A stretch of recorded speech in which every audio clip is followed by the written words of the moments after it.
For as long as there have been human beings, there have been people who asked, what's next? People who felt that no matter how great things were, there was always something better around the corner. They took us from walking on foot to driving on wheels so that we could travel and see more of the world. They built boats so that we could sail across the ocean, and planes that could carry us across the sky.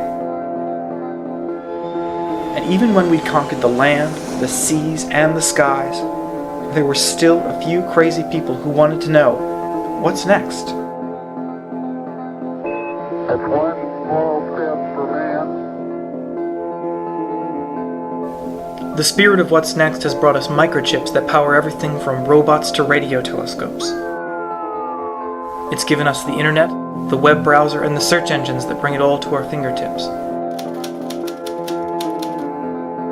Folks asking what's next have created newer, better batteries, unlocked the genetic code that ties us all together, and helped us discover thousands of new treatments for the world's deadliest diseases.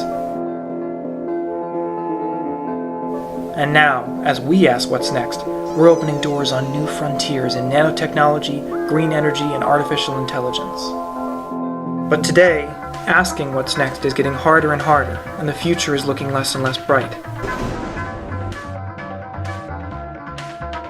Since 2003, federal investment in non-defense R&D has steadily declined, and under the Budget Control Act it would stay at historically low levels. If sequestration cuts went into effect, research funding would drop by an additional $5 billion a year, and if all research sequestration cuts were placed in non-defense funding, R&D funding would drop by a staggering 20%. Meanwhile, over the last decade, China has grown its national investment in R&D from less than 0.7% of GDP to almost 1.5%. while ours has barely moved an inch. And that's why STEM with Science needs your help. Together, we're building a community of people passionate about science and engineering, people who want to know what's next and are willing to work to make sure we find out. Call your local congressman. Write a letter to the editor of your local newspaper. And most important, go to www.standwithscience.org and sign the Stand With Science letter.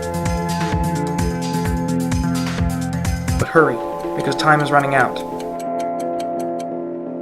Together, we can make sure that what's next is a brighter, richer future for our country.